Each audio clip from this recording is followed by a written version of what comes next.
गायत्री की बेटी अंशिका की आज शादी थी। सब कुछ भली भांति संपन्न हो रहा था।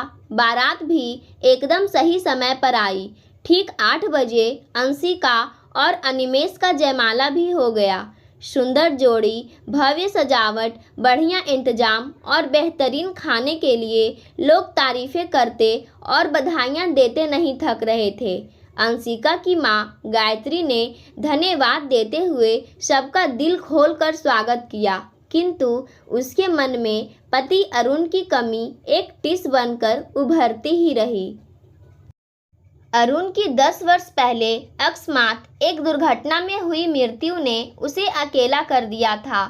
फिर अंशिका और योगेश दोनों बच्चों के लिए उसने विधाता के इस निर्मम फैसले को स्वीकार कर अपने को संभाला था, वरना वह टूटकर कब की बिखर चुकी होती। कुछ लोग मंडप के चारों ओर विवाह की रस्में देखने के लिए बैठ गए थे। पंडित जी का मंत्रोच्चार प्रारंभ हुआ तो अंशिका अनिमेष के पास बैठी गायत्री ने घड़ी देखी। ठीक 9 बजे थे। गायत्री खुश थी कि कार्ड पर परिणय का सही समय छपवाया था। तुम खुश हो ना अरुण? देखो, सब काम ईश्वर की कृपा से समय पर हो रहा है। हर पल अरुण की उपस्थिति के आभास में उसके होंठ धीरे से बुदबुदा रहे थे। अरुण समय का जो बड़ा पाबंद था।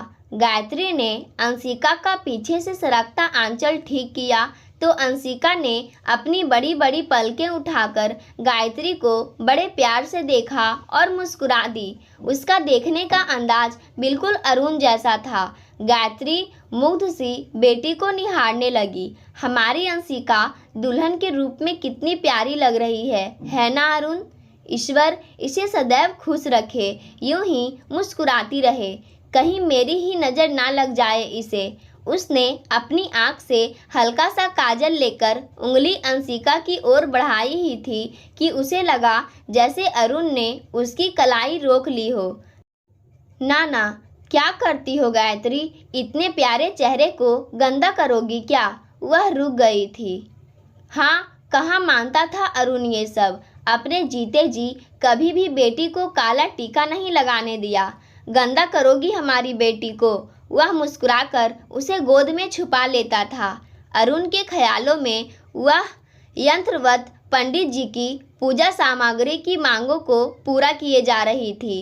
वेदी के उठते धुएं ने कब यादों का रूप धर लिया उसे पता ही नहीं चला। ये क्या जला रखा है गायत्री? बिना धुआं बिना गंदगी किए पूजा नहीं होती क्या? फैलाना ही है तो फ्रेशनर रखा करो। ये सब क्यों? अरुण आंखें मलते हुए बच्चों की तरह आंसुओं से भर उठा। उसके बाद पहली बार अरुण के पोस्टिंग आवास पर गायत्री ने अगरबत्ती धूप जलाकर पूजा करने बैठी थी। अरुण की मासूमियत देखकर वह हंस पड़ी। हाँ, खूब हंस लो। जाने क्या फितूर है तुम लोगों के। मैं इसीलिए किसी हवन में नहीं जाता। यहाँ तक कि मैंने माँ की मर्जी ना होने पर भी अपनी शादी कोर्ट में ही की थी। उसका एक कारण ये धुआं भी था। रात में कछुआ छाप सुलगा दिया और आज सुबह सुबह ये धुआं और कटता प्याज दोनों ही तुम्हारी आंखों में बहुत लगता है। इसका मतलब तुम्हारी सास तुम्हें बहुत प्यार करती है। ठीक है, अब से नहीं जलाऊंगी। वह हंसते हुए बोली। वो मम्मी ने कहा था इसीलिए जलाई। अरे, मम्मी जी की पूजा का घर अलग है, सोने बैठने की जगह से दूर। वह वॉश बेसिन में छींटे मारकर आंखें धोते हुए बोला। मुझे तो यह भी समझ में नहीं आता कि अलग से बैठकर भगवान से मिन्नतें, फरमाइशें या उन्हें याद करने का क्या मतलब है। यह जन्म और हमें जो कुछ मिला है, क्या उसके लिए कोई प्रार्थना, पूजा अर्चना की थी हमने क्या? माता पिता को कोई भूलता है क्या जो अलग से बैठकर उन्हें याद करना पड़े? जो मिला है उसके लिए हम उस परम शक्ति के हर पल नतमस्तक हो दुनिया में और बेहतरी के लिए काम करें, बस। और क्या? समझी मैडम? वह तौलियों से आंखें पोंछता गायत्री के पास चला आया था। समझ गई बाबा, क्या ज्ञान दिया है आपने? वह सिर झुकाकर मुस्कुराई। हर बात में अरुण की अलग सोच थी। वह निर्भीक होकर उसके साथ आगे बढ़ने लगी, समाज की परवाह किए बगैर। एक दिन वह उसे साड़ी में देखकर बोला, ये साड़ी पगड़ी परिधान मुझे समझ नहीं आते। इतना लंबा कपड़ा लपेटने की क्या ज़रूरत है? कई आदमियों का कपड़ा एक आदमी पहन लेता है, ये क्या बात हुई भला? अरे कितने गरीबों का तन ढंक जाए इससे। और फिर ये कोई ड्रेस है, ना दौड़ सको ना भाग सको, बस स्टाइल में संभालती ही रहो। यहाँ की औरतों ने खुद ही अपने को ऐसे पहनावे, श्रृंगार और गहनों में जकड़कर कमज़ोर कर रखा है, जैसे हमारे राजाओं ने कर लिया था। कैसे युद्ध में जाने को सही समय पर तैयार हो पाते होंगे, समझ नहीं आता। तुम होते तब तो बाबर हुमायूं सबको निक्कर बनियान ही पहना देते, कहकर वह खूब हंसी। तो और क्या, वो भी हंस पड़ा। गायत्री को याद आया, सिंदूर लगाना भी तो उसने रोज रोज टोक कर छुड़ा दिया था। सिर में लाल निशान, रेड सिग्नल, कभी झंडी तो कभी पगडंडी के रूप में। क्यों भाई, खतरा रुक जाता है क्या? तो मैं भी रोज रोज लगा कर चला करूं। सुहागन तो मैं भी हूँ, सिर पर ही क्यों, नाक पर क्यों नहीं? वह तो सबसे आगे है, उस पर क्यों नहीं लगाती? बोलकर वह हंसा था। एक दिन वह मूवी जाने के लिए तैयार अपनी नाक पर सिंदूर मलकर आ गया। चलो गायत्री, मैं तैयार हूँ। गायत्री ने हंसी रोककर किसी तरह से उसकी नाक से सिंदूर पोंछा था। उस दिन से गायत्री ने रेड सिग्नल लगाना छोड़ ही दिया। समझाने का अरुण का अपना ही तरीका था, वह कुछ न कुछ यूं ही करता रहता। शुरू की बात है, एक दिन अरुण शीशे का एक आदमकद केस उठा लाया था। क्या है ये? गायत्री आश्चर्य में पूछी थी। देखो ना, इस कोने में अच्छा लगेगा ना? पहले तुम यहाँ खड़ी हो जाओ। मगर मैं यहाँ खड़ी होकर क्या करूँगी? ये तो शोकेस जैसा है। गायत्री समझने की कोशिश कर रही थी। तभी तो मैं तुम्हें यहाँ खड़ा होने को बोल रहा हूँ। तुम इतने ताम झाम के साथ तैयार होती हो कि अगर मैंने तुम्हें छू लिया तो तुम्हारे मेकअप से लिपने पुतने का तुमसे ज़्यादा मुझे खतरा है। तुम्हारे जेवरों से चुभने, चोट लगने का भी। बताते समय एक शरारती मुस्कान उसके चेहरे पर खेल रही थी। मैं जानता हूँ गायत्री, इतनी बनावट, शोबाजी रोज रोज ना तुम्हें पसंद है ना मुझे। आप ठीक कह रहे हैं, पर मम्मी जी ने कहा था कि बड़े बड़े लोगों में उठना बैठना है तो सज संवर कर ठीक से रहना। ठीक है, पर कोई विशेष अवसर हो तो और बात है, वरना ये फालतू लगता है। जानती हो आदमी सबसे सुंदर कब लगता है? जब वह नहाकर आता है, धुली धुली मुस्कान बिखेरता है या कोई सुंदर और नेक काम करता है। आदमी के असली मेकअप जानती हो क्या है? नेकी, सच्चाई, ईमानदारी, ज्ञान, आत्मविश्वास, सत्कर्म और परिश्रम। अरुण बोलता रहता और गायत्री चित्र लिखित सी उसकी बातें सुनती रहती। ऐसा उसे भी लगता है, पर वह कभी कह ही नहीं पाती कि 16 श्रृंगार करके उसे भी कोई संतुष्टि नहीं मिलती। समाज से टकराने, एक अलग दिशा में जाने के लिए अरुण का सानिध्य उसमें निरंतर आत्मविश्वास भरता जा रहा था। टिहरी गढ़वाल, जनवरी का वो सर्द महीना। शाम को वॉक करने निकले थे दोनों। गायत्री को चलने में दिक्कत हो रही थी तो अरुण पूछ बैठा, क्या हुआ, चोट लगी है क्या? नहीं अरुण, वो ठंड के मारे पैरों की उंगलियां सूज गई है। गायत्री वहीं गेट की पुलिया पे बैठ गई। पहले ही बताना था, निकालो जूते मोजे देखूं। ओह, तो ये माजरा है। सूजी हुई लाल उंगलियां और उनमें फंसी ये बिछिया बहुत ज़रूरी है पहनना, किसी हाकिम डॉक्टर ने बताया है। जूते के अंदर लगातार चुभती रही होगी, पर पहनना तो नितांत आवश्यक है, मानना ही नहीं है। बड़ी मुश्किल से वह उंगलियों से बिछिया अलग कर सका था। पकड़ो इसे, वरना खाई में फेंक दूंगा। फिर पहनने की मूर्खता मत करना। जूते के अंदर तो कतई नहीं। कितनी अंधविश्वासी हो तुम औरतें। मेरा मरना जीना तुम्हारे बिछिया पहनने ना पहनने, सिंदूर लगाने ना लगाने पर निर्भर करता है क्या? कमाल है, थोड़ी भी बुद्धि है या नहीं? और हाँ, ये क्या कल किस बात की तैयारी हो रही है? करवा चौथ? फोन पर तुम किसी से बात कर रही थी, कह रही थी कि तबीयत ठीक नहीं है। अब ये मत कहना कि अम्मा जी ने कहा है व्रत रखने के लिए। वह चिढ़ाते हुए बोला। ठीक है, बड़ों की बात मानो, पर तर्क वाली हो तो। तुम्हारा करवा चौथ तो इसी दिन हो गया जिस दिन तुमने अपना खून देकर मेरी जान बचाई थी। अब और किसे क्या प्रूफ देना चाहती हो? मैं जानता हूँ तुम्हें मेरी परवाह है, अपनी जान से ज़्यादा। इतना विश्वास तो मैंने भी तुम्हारा जीत ही लिया है इतने दिनों में। क्यों है ना? वह मुस्कुराया था। सुबह 4 बजे सरगई के लिए नहीं उठना। अब अंदर चलो, पैरों को धो पोंछ कर मलहम लगाओ और मोजे पहनो, फिर दवा खाकर सो जाना थोड़ा। तब तक मैं वॉक एक्सरसाइज करके आता हूँ, ओके? जवाब में सिर हिलाकर गायत्री मुस्कुराई थी। कितना अलग है ना उसका अरुण। कारण कुछ कुछ समझ आ रहा था। अरुण के घर घटनाएं भी कुछ ऐसी घटी थी कि उसके विवेकशील मस्तिष्क पर प्रभाव पड़ना स्वाभाविक ही था। अरुण की एक बहन शादी के चौथे साल ही विधवा हो गई और एक बहन को ससुराल वालों ने जलाकर मार डाला।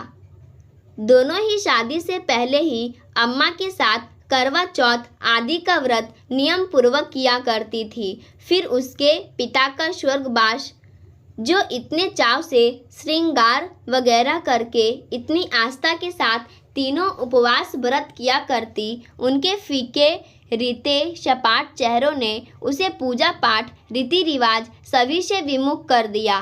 तभी तो वह कहता रहता है, जब कर्म के अनुसार हमें जन्म मिला है तो हम सही कर्म छोड़ व्यर्थ कर्म कांडों में क्यों लगे रहें। किसी विषय को हम बिना पढ़े लिखे हाथ जोड़कर परीक्षा देने बैठ जाएं और उम्मीद 100% की करें तो सिर्फ बेवकूफ़ी है। अरुण ने बताया था कि उसने अम्मा बाबूजी को बहुत समझाने की कोशिश की थी। लाली दीदी को बहुत सताते हैं ससुराल वाले, दहेज के लालची है, सही नहीं है वे लोग। उन लोगों का बर्ताव दीदी के प्रति बिल्कुल अच्छा नहीं। बात करके आप दीदी को वापस ले आइए। मगर नहीं, एक ही रट लगाए रहते। लाली अब उन लोगों की अमानत है, कन्यादान कर दिया है हमने, उनकी मर्जी है, जैसे चाहे रखे, वह उनकी संपत्ति है, हम दखल नहीं दे सकते। यही बेतुकी बातें होती रहती, जैसे लड़की नहीं वह कोई गाय, अन्न या वस्तु हो। कोई अपना हाथ पैर दान करता है भला, फिर अपना बच्चा, अपने जिगर का टुकड़ा? गायत्री, वादा करो अपने बच्चों के लिए अपनी गुड़िया का दान तो हम बिल्कुल भी नहीं करेंगे। ना दान देंगे ना लेंगे, दहेज भी ना लेंगे ना देंगे। उनकी शादियों में केवल प्यार का एक्सचेंज होगा, एक नई मिसाल रखेंगे। डरती क्यों हो तुम गायत्री? मैं हूं ना तुम्हारे साथ हमेशा। अरुण की आवाज़ उसके कानों में गूंज रही थी। तभी पंडित जी मंत्रोच्चार के बीच में आवाज़ दी थी। अब वधू पक्ष के सभी लोग एक एक करके कन्यादान की रस्म के लिए आए। बहुरानी, आप अकेले कन्यादान नहीं कर सकती। गायत्री जैसे गहरी तंद्रा से जाग गई। जेठ जेठानी, देवर देवरानी उठकर आगे आने लगे थे तो गायत्री सहसा बोल उठी, रुकिए पंडित जी, यह रस्म नहीं होगी, कन्यादान नहीं किया जाएगा। अरुण की आवाज़ की गूंज में उसने पूरी हिम्मत पा ली थी। यह कैसी बात कर रही हो बहुरानी? सही कह रही हूँ पंडित जी, बेटी वस्तु नहीं है जो दान कर दे। अंशिका के पिता की यही इच्छा थी। बेटी पर अपना सारा अधिकार कैसे छोड़ सकते हैं? विवाह के बाद भी उस पर हमारा कुछ हक और कर्तव्य है और हमेशा रहेगा। बेटी से मुक्ति कैसी? हमें दान नहीं करना तो झूठी रस्म करना भी क्यों? कन्यादान करना शास्त्रों में सबसे बड़ा पुण्य कहा गया है बहुरानी। आप सौभाग्यशाली है जो आपकी बेटी है। परिवार को दान का अवसर मिल रहा है, ना करके आप महापाप ना करिए। मैं नहीं मानती पंडित जी, बड़ा पाप होगा बहू। बड़े बुजुर्गों का जरा भी ख्याल नहीं। जेठ थोड़ा ऊंचे स्वर में बोले थे। सास ने व्यंग्य किया, करने दो मनमानी, इसने पहले भी कब माना है? तभी तो अरुण हम सबको छोड़कर चला गया। बड़ी मॉडर्न बनने चली है, जो रिवाज है, प्रथा है, उसे काहे नहीं मानेगी। अपने जैसे बेटी का अमंगल मत कर, शुभ शुभ बात कर। सास, जेठ जेठानी, बड़ी ननदे, देवरानी व दूर के सभी रिश्तेदारों में खुसुर फुसुर शुरू होने लगी। कब मानी है गायत्री ने घर वालों की बात। शादी के दूसरे दिन ही अपने रंग ढंग दिखाने शुरू कर दिए थे इसने। सिर उघारे घूमने लगी थी। तब बाबूजी भी जिंदा थे। कहती कि अरुण मना करते हैं। अरुण तो आदमी था। घर के रीति रिवाजों को बताना मानना औरत का काम है। ये तो उलझुल असंस्कारी बातों में उसका ही साथ देती चली गई। तभी तो 40 भी ना कर पाई थी कि विधवा बनकर बैठ गई। लगता तो नहीं कि विधवा है। हीरे के जगमग टॉप्स, रुपहले बॉर्डर की बेशकीमती साड़ी, गले में मोटी सी चैन में चमकता बड़ा सा लॉकेट। व्यंग से जेठानी ने देवरानी को कुहनी मारी। इतनी जमीन जायदाद, पुरखों की हवेली, बड़ा सा घर परिवार, खाने पीने की कमी नहीं। अरुण के जाने के बाद कितना कहा सबके साथ आराम से रह, परदेश जाकर काम करने की जरूरत नहीं। पर शहर की हवा लगी थी। गांव में भला कहाँ रहती। जितने मुंह उतने ही बातें। गायत्री दोनों बच्चों को लेकर अपने बलबूते पर अलग ही रही। ससुराल वालों से उसकी ज़्यादा ना बनी, क्योंकि गायत्री के खुले दिमाग को देने के लिए उनके पास तर्क नहीं होते, ना ही गायत्री के तर्कों के आगे उनके पास जवाब ही होते। दुनिया से टकराने का साहस अरुण ने ही उसमें भरा था। अंशिका ने माँ को देखा। वेदी की लौ में गायत्री का चेहरा अलग सी आभा से प्रदीप्त हो रहा था। वह किसी तेजस्विनी का सौम्य प्रतिमा सी लग रही थी। उसने माँ का हाथ पकड़कर धीरे से कहा, हम दोनों आपके साथ हैं माँ। बेटे योगेश ने भी माँ के कंधे पर विश्वास का हाथ रखा। गायत्री ने बच्चों की ओर देखा। उसके आत्मविश्वास को बल मिला था। काश सारे घर के लोग भी उसे समझ पाते। लाली दी का जलकर मरना, विधवा होते ही राधा दी को बच्चों के बिना मायके भिजवा दिया जाना, ये सब भी उनकी आंखों को खोलने के लिए पर्याप्त नहीं था। पुराने ढकोसले, वही भेड़ चाल, ये सही संस्कार नहीं बनना हमें लकीर का फकीर। वह फैसला ले चुकी थी। यह दान सर्वथा असंगत और यह रस्म बेमानी है पंडित जी। गायत्री अपने निर्णय पर अड़िग थी। बहुरानी, शास्त्रों का अपमान होगा।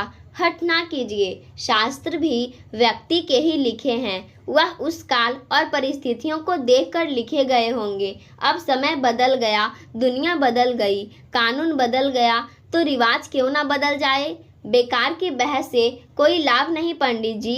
कन्या के लिए दान तो ठीक है, पर कन्या का दान ठीक नहीं। अर्थ का अनर्थ ना करे। गायत्री के ससुराल वाले तो पहले चिढ़े बैठे थे। लड़के वाले भी उखड़ने लगे। क्या तमाशा है। रीति रिवाजों को जब माँ नहीं मानेगी तो भला बेटी से क्या उम्मीद रखेंगे। अब आप सब भी ठीक ही तो कह रही है आंटी। अपनी बेटी पर उनका भी हक रहेगा हमेशा ही। फिर दान क्यों करे। सब बेकार की रस्में हैं। मैंने तो पहले ही आपको कोर्ट मैरिज करवाने की सलाह दी थी। जितना खर्च हुआ है उसमें तो बढ़िया प्रीति भोज के बाद भी बहुत जरूरतमंदों को मदद हो जाती। दूल्हा बना अनिमेष बिना झिझके ही बोल पड़ा। वह बरखुरदार क्या विचार है। अभी से सास के सुर में सुर मिलाने लगे। कहीं घर जमाई बनने का इरादा तो नहीं। अनिमेष के पापा चुटकी लेते हुए मुस्कुराए। बस कीजिए पापा। पंडित जी जल्दी जल्दी सारी रस्म खत्म कीजिए। एक रस्म ही तो कट हो रहा है। घबराइए मत। आपकी दक्षिणा में आंटी कोई कटौती नहीं होने देंगी, और ना ही हम। वह मुस्कुराया। अब क्या करना है। फिर विदाई की रस्म कीजिए। तो विवाह संपन्न हुआ। वर वधू सबसे आशीर्वाद ले। पंडित जी लाजारगी से हड़बड़ाकर खीसे निपोरते हुए बोले थे।